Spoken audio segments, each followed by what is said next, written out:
श्री स्वामी समर्थ. कशा आहात तुम्ही? आशा व्यक्त करतो स्वस्त असाल, मस्त असाल आणि स्वामींच्या सेवेमध्ये तल्लीन असाल. बघा, आपले मुलं जे असतात ते आपलं ऐकतच नाही. मुलांनी ऐकलं नाही, काही वेळांना खूप वाईट वाटते. बरेच आपण त्यांना काहीतरी काम सांगतो आणि ते आपल्याला प्रतिउत्तर देते. आपण त्यांना अभ्यास करू म्हणतो तरी त्यांना करायचं वाटत नाही. कुठलंही काम जे काही आपण सांगतो ते बिलकुलही ते मुलं ऐकत नाही. मग यावेळेला आपण काय करायला पाहिजे? फक्त हा जो उपाय आहे हा आईनीच करायचा आहे, दुसऱ्या कोणीही हा उपाय करायचा नाही आहे. आईशिवाय दुसऱ्या कोणालाही हा उपाय करता कामा नये. आपल्या जो पाय आहे उजवा, म्हणजे जे आई आहे त्या आईने आपल्या उजव्या पायाला स्वच्छ धुवून घ्यायचं आहे. पायाला धुतल्याच्या नंतर जो उजव्या पायाचा अंगठा आहे याच्या खाली प्लेट लावायची आहे. वरून एक पाण्याची छोटीशी धार टाकायची आहे.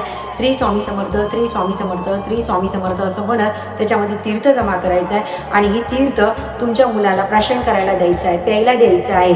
ते दिल्याच्या नंतर काय होते, ते तुमच्या आज्ञेमध्ये राहते. आज्ञेमध्ये राहिल्याच्या नंतर तुम्ही जे काही काम सांगता ते ऐकायला चालू होते. याच्या मागचा जो काही दृष्टिकोन आहे तो काही वाईट नाही आहे. कारण आईमध्ये ब्रह्मा विष्णू महेश नाही, सगळं ब्रह्मांड हे आईमध्ये आहे. आईत जेवढी शक्ती आहे ती कशामध्येच नाही आहे. जगात सर्वश्रेष्ठ जर कोणी असेल ते फक्त आईच आहे. म्हणून हा उपाय आईला करायला चालते. आईशिवाय इतरत्र कोणीही हा उपाय करायचा नाही.